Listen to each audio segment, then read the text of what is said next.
All right, Mr. Wolfgang, I have a full question for you. So my first question for you just as to the initiative of the East China Sea issued by President Ma. So how do you think about that? And do you have any evaluation for the President Ma's initiation?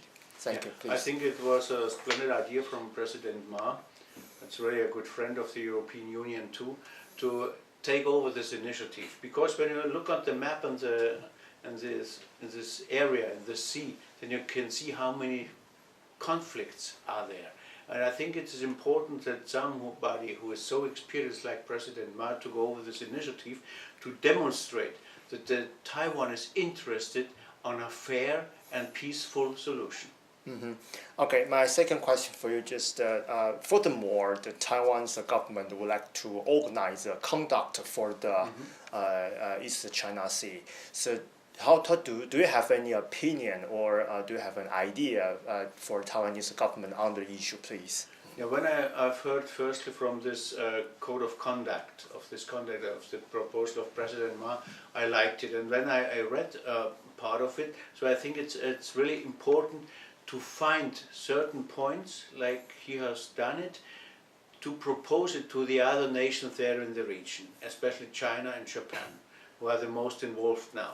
And I think this code of conduct can help to solve this problem, to bring the different nations and the stakeholders on the table, on a round table, and debate it in a civilized manner how they can solve this problem. Mm-hmm. So the all-party concern knows about that the importance of the peace situation in the East China Sea, but the Japan and China, they seems to getting higher and higher between the tension relations. So do you have any suggestion to China and Japan, please? Yeah. It was especially then when I have been last year in mainland China, in Beijing, then escalated this conflict between Japan and China.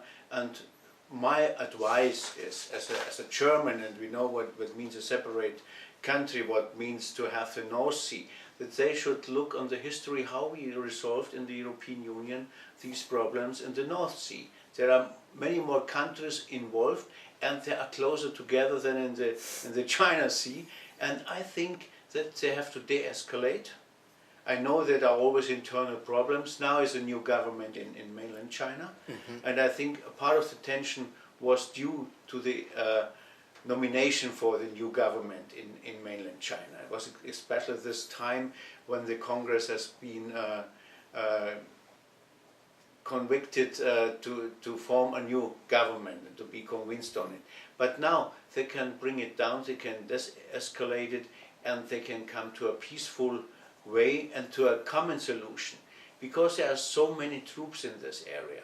Mm-hmm. And this is so explosive, not only for the area there, but also for the whole world.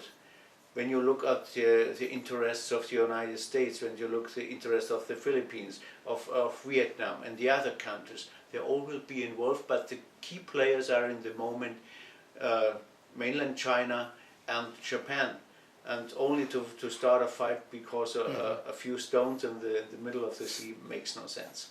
Okay, my last question for you is that the European Union is a very powerful and very big influence in the international community. So do you have any suggestion for the European Union to play an appropriate role in the issue of the East China Sea, please? I think that we can do it. We have with Cathy Ashton an excellent Vice President and a High Commissioner.